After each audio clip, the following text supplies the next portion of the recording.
அடுத்து டெல்லியில் 4ஆம் தேதி வாக்கு எண்ணிக்கை நிறைவடைவதை ஒட்டி டெல்லியில் இந்தியா கூட்டணி கட்சி தலைவர்களின் கூட்டம் இன்று நடைபெற்றுக் கொண்டிருக்கிறது. இந்த கூட்டத்தில் ராகுல் காந்தி, சோனியா காந்தி மற்றும் 26 கட்சிகளைச் சேர்ந்த தலைவர்கள், பிரதிநிதிகள் இந்த கூட்டத்தில் கூடி ஆலோசனை நடத்துகிறார்கள். தேர்தல் முடிவு வந்த சூழ்நிலையில் இந்த அடுத்த கட்ட நடவடிக்கைகளை எவ்வாறு மேற்கொள்வது, டெல்லியில் இந்தியா கூட்டணி வேட்பாளர்கள் இந்த தேர்தல் முடிவுக்கு பின்னர் மேற்கொள்ள வேண்டிய நடவடிக்கைகள் தொடர்பாக இந்த கூட்டத்தில் முக்கிய ஆலோசனை நடத்தி முடிவெடுக்க இருக்கிறார்கள்.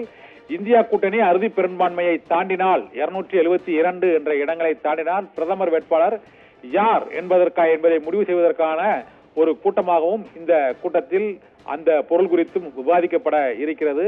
அதன் பின்னர் ஒருவேளை இந்தியா கூட்டணி எதிர்க்கட்சியாக அமர்ந்தால் அடுத்து எடுக்க வேண்டிய நடவடிக்கைகள் என்ன என்பது குறித்தும், தேர்தல் வாக்கு எண்ணிக்கை நடைபெறும் வரும் 4ஆம் தேதி என்னென்ன நடவடிக்கைகளை அதற்கு பின்னர் கூட்டணி கட்சி தலைவர்கள் மேற்கொள்வது என்பது குறித்தும் இன்றைய கூட்டத்தில் ஆலோசனை நடத்த இருக்கிறார்கள். தமிழகத்தில் இருந்து முன்னாள் மத்திய அமைச்சர் TR பாலு திமுக சார்பாக பங்கேற்றுள்ளார் இந்த கூட்டத்தில். இதுபோல மேற்கு வங்க மாநிலத்தைச் சேர்ந்த முதலமைச்சர் மம்தா பானர்ஜி கூட்டத்தில் பங்கேற்கவில்லை.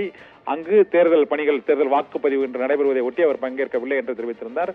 டெல்லி முதலமைச்சர் அரவிந்த் கெஜ்ரிவால் மற்றும் சரத்பவார், சீதாராம் யெச்சூரி மற்றும் சம்பை சோரன் உள்ளிட்டோரும், இந்த அகிலேஷ் யாதவ் உள்ளிட்டோரும் இந்த கூட்டத்தில் பங்கேற்றிருக்கிறார்கள்.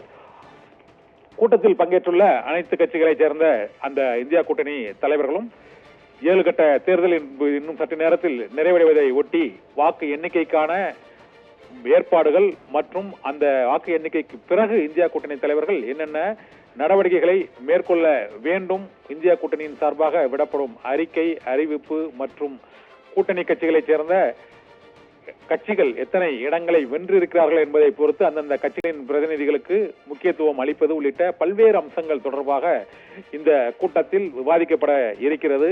தேர்தல் முடிவு வெளிவருவதற்கு முன்பே இந்தியா கூட்டணி கட்சியின் தலைவர்கள் இந்த கூட்டத்தை நடத்தியிருப்பது அரசியல் ரீதியாக மிகுந்த முக்கியத்துவம் வாய்ந்ததாக கருதப்படுகிறது. அரசியல் நகர்வில் இந்த கூட்டத்தில் எடுக்கப்படக்கூடிய முடிவுகள் இன்றே வெளிப்படையாக அறிவிக்கப்படுமா அல்லது ஒட்டுமொத்தமாக அவர்கள் செய்தியாளர்களை வாக்குப்பதிவு நிறைவடைந்த பிறகு 6 மணிக்கு பிறகு சந்திப்பார்களா என்ற எதிர்பார்ப்பும் எழுந்திருக்கிறது. அப்போது அனைத்து தலைவர்களிடமும் இருக்கக்கூடிய ஒரே கேள்வி, செய்தியாளர்களிடம் இருக்கக்கூடிய ஒரே கேள்வி, இந்தியா கூட்டணி வென்றால் யார் பிரதமர்? அது ராகுல் காந்தி தான் பிரதமர் வேட்பாளரா அல்லது வேறு யாரையாவது வேட்பாளர்களாக நிறுத்துவார்களா என்ற கேள்விக்கு இன்றைய கூட்டத்தின் முடிவில் விடை கிடைக்கும் என எதிர்பார்க்கப்படுகிறது.